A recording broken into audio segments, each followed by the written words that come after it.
Assalamualaikum warahmatullahi ta'ala wabarakatuh. Alhamdulillahilladzi wa kafa.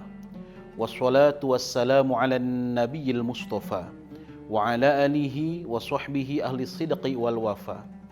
Ashhadu an la ilaha illallah wahdahu la syarika lah wa ashhadu anna Muhammadan abduhu wa rasuluhu la nabiyya ba'dah. Allahumma salli wa sallim ala sayyidina Muhammad wa sallama taslima katsira.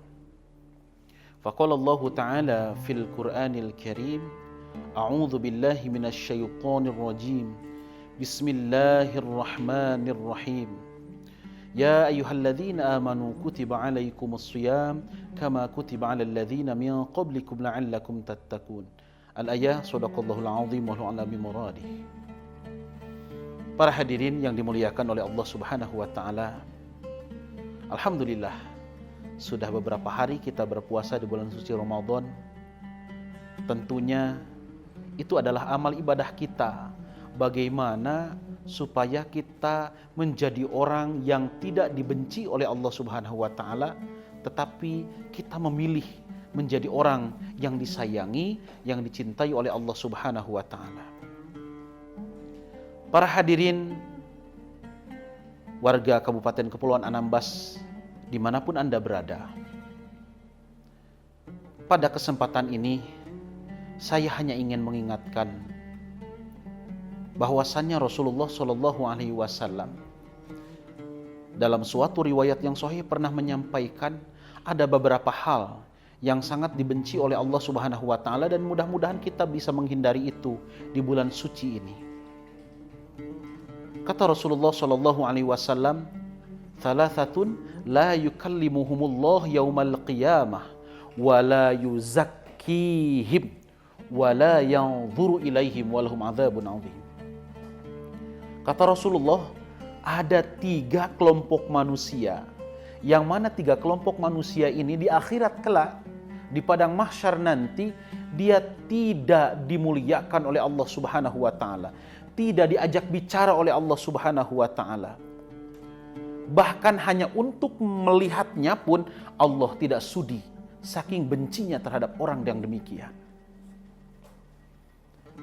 Siapa orang-orang tersebut? Yang pertama adalah syaikhun zainun, orang tua yang berzina. Para hadirin yang dimuliakan oleh Allah Subhanahu wa Ta'ala, maksud orang tua ini siapa? Orang tua itu adalah orang yang sudah mempunyai pasangan yang halal, istri sudah punya suami, suami sudah punya istri, tetapi masih mencari yang haram di luar. Itu kategori orang tua. Dalam hal ini yang namanya perzinahan, mau itu anak muda, remaja, orang tua, atau lansia, Allah membenci semua perzinahan.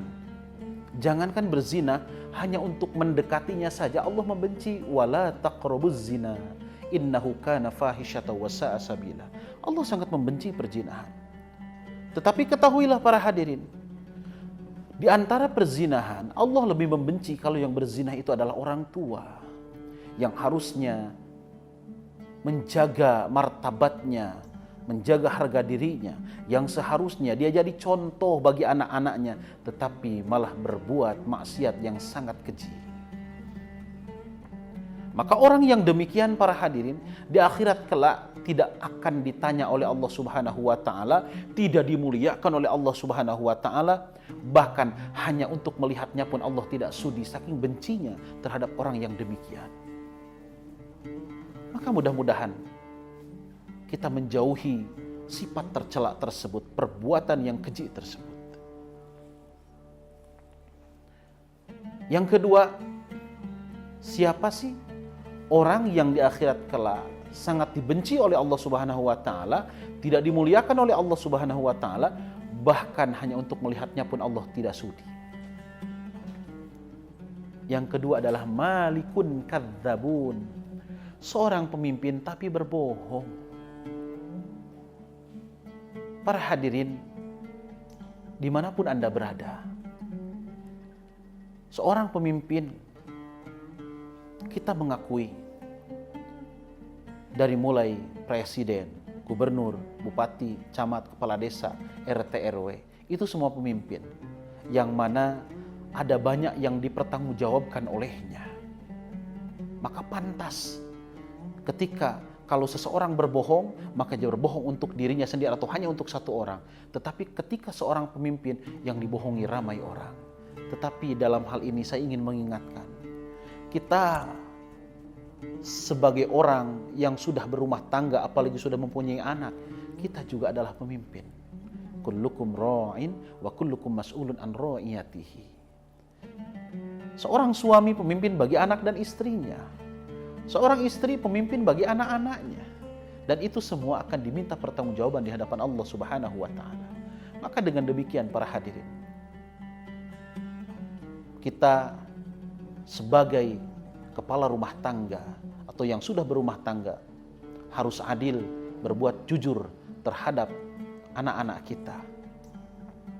Apalagi kalau kita adalah seorang pejabat publik, pejabat negara, ingat harus jujur dan harus adil. Karena kalau kita tidak jujur, kalau kita tidak adil, na'udzubillah tsumma na'udzubillah, azab Allah yang akan menanti kita di akhirat nanti. Dan yang ketiga, siapa orang yang sangat dibenci oleh Allah Subhanahu wa taala sehingga tidak dimuliakan di akhirat nanti, tidak ditanya oleh Allah Subhanahu wa taala, bahkan untuk melihatnya pun Allah tidak sudi. Yaitu ailun mutakabbirun. Seorang miskin tetapi sombong. Orang punya banyak duit, dia sombong, ada yang disombongkannya. Orang punya banyak harta, mobil mewah, rumah mewah, sombong, ada yang disombongkannya. Orang penuh dengan ilmu, ada yang disombongkannya. Meskipun itu semua tidak boleh. Karena kesombongan adalah hal yang sangat dibenci oleh Allah Subhanahu wa taala.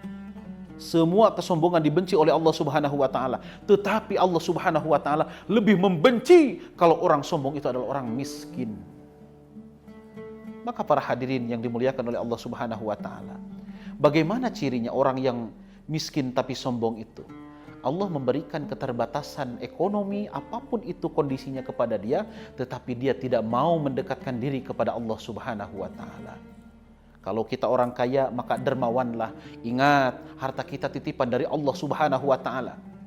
Kalau Allah Subhanahu wa taala menguji kita dengan kemiskinan, maka sering-seringlah mendekatkan diri kepada Allah Subhanahu wa taala supaya kita tidak termasuk orang yang dibenci oleh Allah Subhanahu wa taala. Demikian yang bisa saya sampaikan. Terima kasih. Wassalamualaikum warahmatullahi wabarakatuh.